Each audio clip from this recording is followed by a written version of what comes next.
मित्रांनो, न्यू मधुर मराठी या चॅनलमध्ये आपलं स्वागत आहे. मित्रांनो, तुम्ही अजूनही आपल्या या चॅनलला सबस्क्राईब केलं नसेल तर रिक्वेस्ट आहे, नक्की सबस्क्राईब करा. आजचा एपिसोड खूप धमाकेदार आहे मित्रांनो. तर आता अशा प्रकारे सारंग, ऐश्वर्या आणि जानकी वास आलेल्या ठिकाणी आलेले असतात. तिथे खणत असतात आणि तिथे त्यांना सापडते विक्रांतची डेड बॉडी. आता जेव्हा पाय समोर येतात, सारंग थरथरत्या हाताने ती माती लोटत असतो, बाजूला करत असतो आणि जेव्हा विक्रांतचा चेहरा स्पष्टपणे दिसतो, सारंग पूर्णपणे घाबरून जातो, ओरडत असतो, घाबरत बाजूला होतो. इकडे जानकी आणि ऐश्वर्या देखील थरथर कापत असतात. सारंग रडतच बोलतो की विक्रांताजी, आणि तो खूप रडायला लागतो. इकडे जानकी आता धक्क्याने बोलत असते की हे कसं शक्य आहे, डेड बॉडी इथे आलीच कशी, आणि शर्वरी वंश तर म्हणाल्या होत्या की ते फ्रॉड करून कुठेतरी निघून गेलेत. आता आपण हे सगळं त्यांना कुठल्या तोंडाने सांगायचं, हे कसं शक्य आहे. अरे देवा, असं म्हणत ती आता डोक्याला हात लावते. ऐश्वर्या मात्र रडतच बोलत असते की नाही, आपल्याला फसवण्यासाठी हा कुणाचा तरी डाव आहे. पुढे जानकी सांगते की आपल्याला हे सगळं पोलिसांना कळवायला हवं, परंतु ऐश्वर्या म्हणते की नाही, ही विक्रांतची डेड बॉडी आपल्या घराच्या मागच्या अंगणात सापडली आहे. पोलिसांना आपल्यावरच संशय येईल, त्यांना असं वाटेल की आपणच काहीतरी केलंय. नाही, त्यापेक्षा ना आपण या डेड बॉडीची विल्हेवाट लावूया. परंतु जानकी स्पष्टपणे नकार देते. काय बोलते तू, आलेच मी ऋषिकेशला देखील सगळं सांगते, असं बोलून ती घाईने निघून जाते. घाबरलेली जानकी आतमध्ये येते. ऋषी तिला पाहतो आणि विचारतो की काय झालंय, अगं तू अशी डिस्टर्ब का आहेस. तिला मात्र धाप लागलेली असते आणि आता ती खूप घाबरलेली असते. तेव्हाच इकडे बाहेर ऐश्वर्या खूप पॅनिक होते. यावेळेला जानकीचं चुकतंय. नाही, आपल्याला ना ही डेड बॉडी कुठेतरी घेऊन जावी लागेल. जर पोलीस आले ना तर आपल्यालाच प्रश्न विचारतील, आपल्याला लॉकअपमध्ये टाकतील.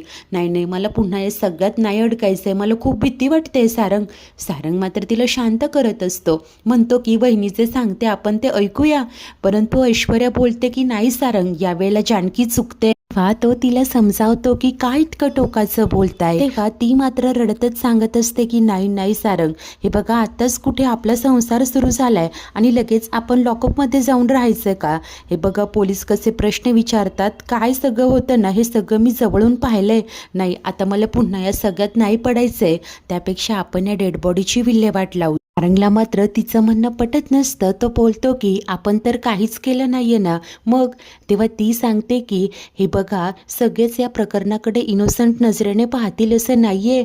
विक्रांतची डेड बॉडी आपल्या घरात, आपल्या जागेत सापडली ना, त्यामुळे आपल्या सगळ्यांनाच क्रॉस क्वेश्चन विचारतील.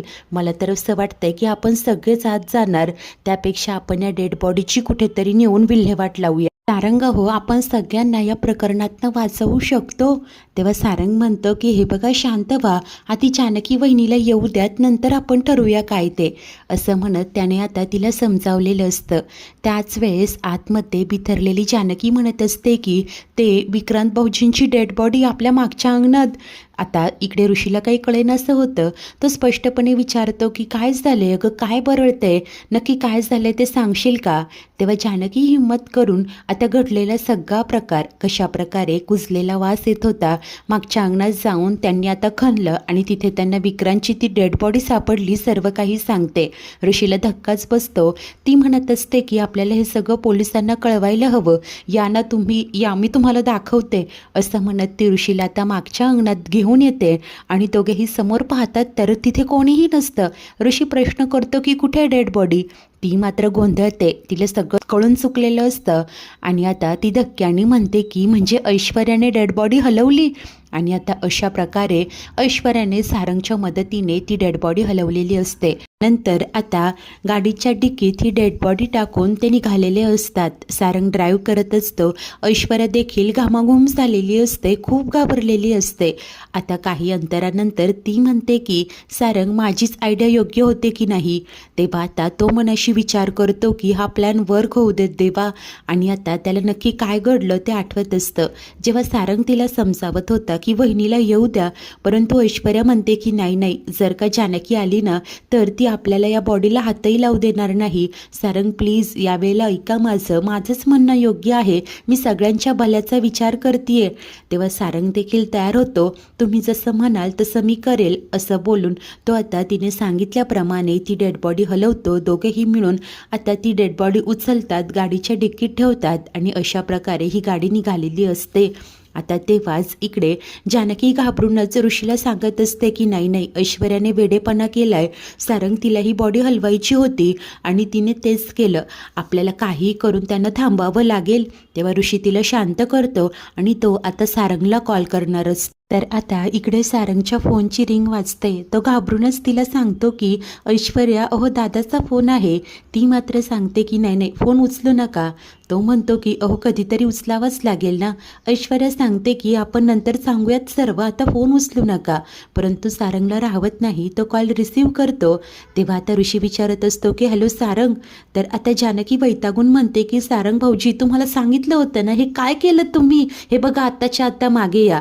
हातात इतक्यात फोन सुरूच असतो. सारंगची नजर पुढे जाते आणि तो घाबरूनच म्हणतो की ऐश्वर्या वाट लागली. ती विचारते की काय झालंय आणि आता दोघेही समोर पाहतात तर पोलिसांची नाकाबंदी सुरू असते. आता हे सगळं ऋषी आणि जानकीही ऐकत असतात. सारंगच्या हातून फोन तिथेच खाली सीटवर गळून पडतो. तर आता समोर पोलीस असतात. दोघांनाही प्रचंड घाम फुटलेलं असतं. ऐश्वर्या सारंगला म्हणत असते की पॅनिक होऊ नका सारंग. आता पोलीस गाडी इकडे खिडकीजवळ येतात. आता घाबरलेला सारंग ऐश्वर्याकडे पाहतो. ती त्याला इशारा करते. तो काच उघडतो. तेव्हा ते इन्स्पेक्टर त्यांच्याकडे गाडीचे पेपर्स मागतात. आता हा सारंग सांगत असतो की ते जरा घाई होती. इन्स्पेक्टर ओरडूनच म्हणतात की पेपर्स दाखवा. तेव्हा त्या सारंग गाडीचे पेपर्स दाखवतो आणि आता इन्स्पेक्टर पेपर चेक करतात. इकडे ऋषी आणि जानकी जीव मुठीत धरून सगळं काही ऐकत असतात. तर तेव्हाच हे इन्स्पेक्टर म्हणतात की गाडीची डिक्की उघडा. पेपर्स तर ठीक आहेत. तर ऐश्वर्या बोलते की काय डिक्की? नाही पेपर्स ठीक आहेत ना मग.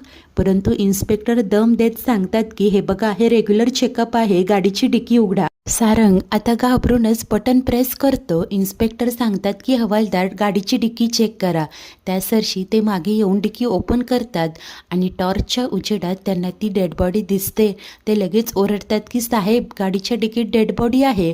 सारंग आणि ऐश्वर्या धक्क्याने पाहू लागतात. ती म्हणत असते की नाही तुम्ही समजताय तसं नाहीये. ते काय झालं? इन्स्पेक्टर ओरडतात की अटक करा यांना. आता जे काही बोलायचं आहे ना ते पोलीस स्टेशनला येऊन बोला. आता मात्र हे सगळं जानकी ऋषीनेही ऐकलेलं असतं. ते खूप घाबरतात. जानकी वैतागून म्हणत असते की मी सांगत होते तरी ही मुलगी ऐकत का नाही ऋषिकेश माझं? हे बघा ऋषिकेश आता त्यांना डेड बॉडी सकट पकडलंय. आपण कसं सिद्ध करणार? सारंग ऐश्वर्या आणि ती डेड बॉडी यांचा काहीही संबंध नाहीये. आता काय करावं तिला सुचेनासं होतं. तिला ठाऊक असतं या प्रकरणात ते दोघे अडकणार. ऋषी आता तिला सगळ्यात आधी शांत व्हायला सांगतो. सगळ्यात आधी तर ती डेड बॉडी इथे कशी आली ते आपल्याला शोधावं लागेल. तेव्हा पॅनिक झालेली जानकी म्हणते की हे सगळं पोलिसांनीच शोधलं असतं जर आपण त्यांना कळवलं असतं. परंतु इथे तर ऐश्वर्याने खड्डा स्वतःसाठीच खणलाय. तिला नाही कळते तिने केवढा मोठा प्रॉब्लेम करून ठेवलाय. आता यावर काहीतरी मार्ग काढण्यासाठी सौमित्राची मदत घेण्याचं ते ठरवतात. दोघेही लगेच आता अवंती व सौमीच्या रूमच्या बाहेर येतात. ऋषी आता दरवाजावर नॉक करतो. सौमित्र असा आवाज देतो. दोनदा आवाज दिल्यानंतर सौमित्राला जाग येते. तो दरवाजा उघडून असं ऋषी व जानकीला पाहतो व काय झाले विचारतो. ऋषी म्हणतो की ऐक तू बाहेर आहे. आपल्या आवाजाने अवंतिकाला जाग येऊ शकते. आता इकडे सौमी दरवाजा बंद करतो. तिघेही बाजूला येतात आणि जानकी घडलेला सगळा प्रकार सौमीला सांगत असते. ती म्हणते की काही दिवसांपासून ना आपल्या घराच्या आजूबाजूला कुजलेला वास येत होता. आज तो वास खूप वाढला. ऐश्वर्या, मी आणि सारंग भाऊजी हे नक्की काय आहे पाहायला गेलो तर तिथे आम्हाला मुंग्यांची रांग दिसली. त्यानंतर ऐश्वर्याने पाठलाग केला. एका विशिष्ट ठिकाणी खूप वास येत होता. आम्ही उकरायला घेतलं की बाबा काय आहे तिथे. तर भाऊजी आम्हाला तिथे एक डेड बॉडी सापडली आणि ती डेड बॉडी होती विक्रांत भाऊजींची. हे ऐकताच सौमीला धक्काच बसतो. पुढे जानकी सांगते की हे सगळं ऋषिकेशला सांगण्यासाठी आणि पोलिसांना कळवण्यासाठी अडवण्यासाठी मी आत आले. माझं म्हणणं होतं पोलिसांना सांगूया, परंतु ऐश्वर्या बोलत होती आपल्याला कोणीतरी मुद्दाम म्हणून अडकवण्यासाठी हे केलंय. मी आत आले तेच तिने भाऊजींच्या मदतीने ती डेड बॉडी हलवली.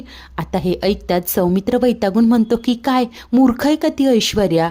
पुढे जानकी सांगते की एवढंच नाही, ते जेव्हा जात होते तेव्हा पोलिसांनी त्यांना पाहिलं, गाडी अडवली आणि आता ते दोघेही पोलिसांच्या ताब्यात आहेत.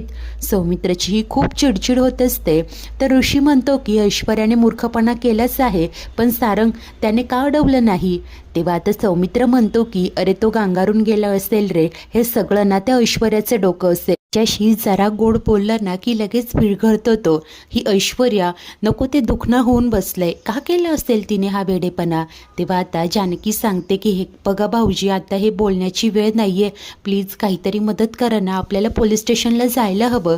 तेव्हा सौमीही तयार होतो आणि म्हणतो की बघूया काय होतं ते. तो चेंज करायला आज जाणार. ते जानकी आता कासावी होऊन विचारते की ते दोघे सुटतील ना भाऊजी यातनं. तेव्हा आता सौमित्र सांगतो की बघूयात प्रयत्न करून. तो आतमध्ये निघून जातो. तेव्हा आता ही जानकी रडतच बोलत असते की हे सगळं काय झालंय ऋषिकेश. अहो आत्ता कुठे तुम्हाला जेलमधून सोडवून आणलं होतं, असं वाटलं होतं की सगळं ठीक होणार. पण मला एक गोष्ट कळत नाही आहे, आपल्या घराच्या मागच्या अंगणात विक्रांत भाऊजींची डेड बॉडी कोणी का पुरली असेल आणि त्यांचा मृत्यू कसा झाला असेल. ऐश्वर्या आणि सारंग भाऊजींनी काहीही केलं नाही आहे, परंतु तिने हा वेडेपणा का केला असेल ऋषिकेश. तेव्हा ऋषी बोलतो की हे बघ जानकी, काहीतरी मार्ग नक्कीच निघेल. आपण कुणाचं वाईट केलं नाही आहे ना, मग देव आपल्यासोबतही काही वाईट करणार नाही. तेव्हा ती बोलते की असंच होऊ दे ऋषिकेश. आणि आता त्याच वेळेस इकडे सारंग व ऐश्वर्याला आतमध्ये घेऊन जात असतात. ते गायावाया करत सांगत असतात की आम्ही काहीही केलेलं नाही आहे, ती डेड बॉडी आधीच आमच्या अंगणात. परंतु आता त्यांचं कोणी काही ऐकून घेत नाही. अखेर वैतागत ऐश्वर्या त्या कॉन्स्टेबलला म्हणते की अगं सोड ना, केव्हापासून सांगतोय आम्ही काही केलं नाही आहे, ती डेड बॉडी आधीच आमच्या अंगणात होती, कोणी काही ऐकून का घेत नाही आहे. तेव्हा आता इन्स्पेक्टर तिच्यावर ओरडतात की आवाज खाली. हे बघा, आम्ही तुम्हाला डेड बॉडी सहित पकडलंय, त्यामुळे तुम्हाला आत टाकावंच लागेल. जे काही बोलायचं आहे ना ते आता कोर्टात बोला, कोर्टच ठरवेल तुम्ही काय केलंय ते. हवालदार टाका यांना आतमध्ये आणि चार्जशीट तयार करा. त्यानंतर ऐश्वर्या पुन्हा शांतपणे म्हणते की हे बघा माफ करा, माझा आवाज चढला, परंतु आम्ही खरंच काही केलं नाही आहे. त्याचं काय झालं, आमच्या मागच्या अंगणातनं वास येत होता, आम्ही तिथे पाहायला गेलो आणि इन्स्पेक्टर तिचं काही ऐकून घेत नाही. अशा प्रकारे दोघांनाही आता लॉकअपमध्ये टाकणार असतात. ते खूप गयावया करत असतात, पण काही उपयोग होत नाही. एक हवालदार सारंगला खेचतच घेऊन येतात, तुरुंगात टाकतात. तर आता लेडी कॉन्स्टेबल ऐश्वर्याला इकडे लेडीजच्या सेक्शनमध्ये घेऊन येते. तिला देखील आता जेलमध्ये टाकलं जातं. तिथे बाकीच्या कैदी देखील असतात. ऐश्वर्या खूप गयावया करत असते, पण काही फायदा झालेला नसतो. आणि अशा प्रकारे आता सारंग डोक्याला हात लावून रडत बसलेलं असतो. तर त्याच वेळेस इकडे घरी आता ऋषी जानकीला सांगतो की हे बघ, रात्र खूप झाली आहे, तू अवंतिकाजवळ थांब, आम्ही दोघे जाऊन येतो, आम्ही तिथे सगळं सांभाळू.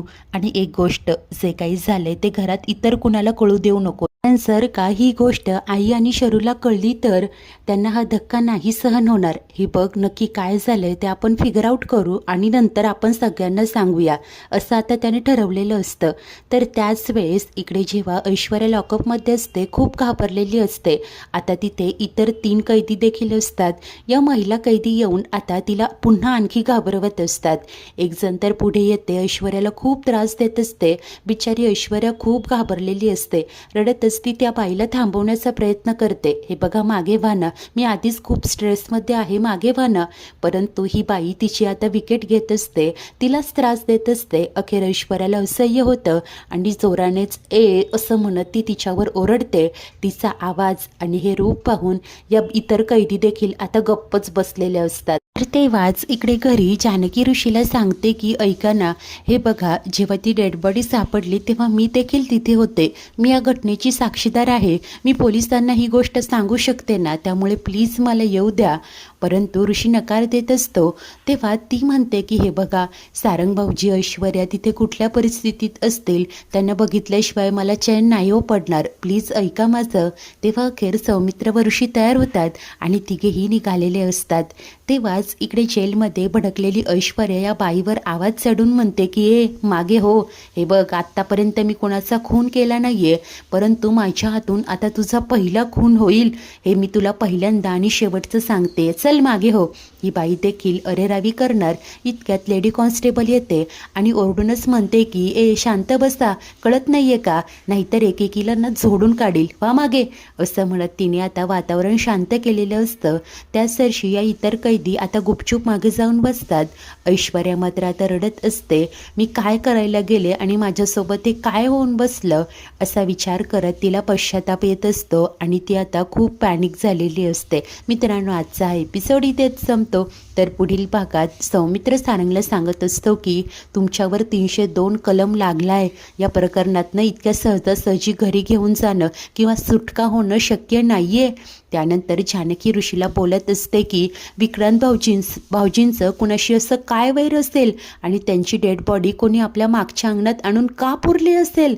तर आता दुसऱ्या दिवशी घरी बॉम्बस्फोट तर आता दुसऱ्या दिवशी खुनाची बातमी शरूलाही कळालेली असते आणि ती रडतच म्हणत असते की इतकं घाणेरडं काम फक्त ती ऐश्वर्याच करू शकते, तिनेच मारले माझ्या नवऱ्याला. जानकी धक्क्याने शर्वरीकडे पाहत असते. मित्रांनो, खरं तर शर्वरी आणि राहुलचंच एक कांड आहे. जानकीला हे कसं कळेल. आता राहुल आणि शर्वरीने मुद्दामहून ऐश्वर्याला अडकवण्यासाठी सगळं घडवून आणलेलं असेल का, यामागची स्टोरी नक्की काय असेल, सगळी गुपितं कशी उलगडतील, सगळंच काही पाहणे खूप उत्सुकतेचे ठरेल. अशाच नवनवीन भागांच्या डेली अपडेटसाठी आपल्या न्यू मधुर मराठी या चॅनलला नक्की सबस्क्राईब करा. धन्यवाद.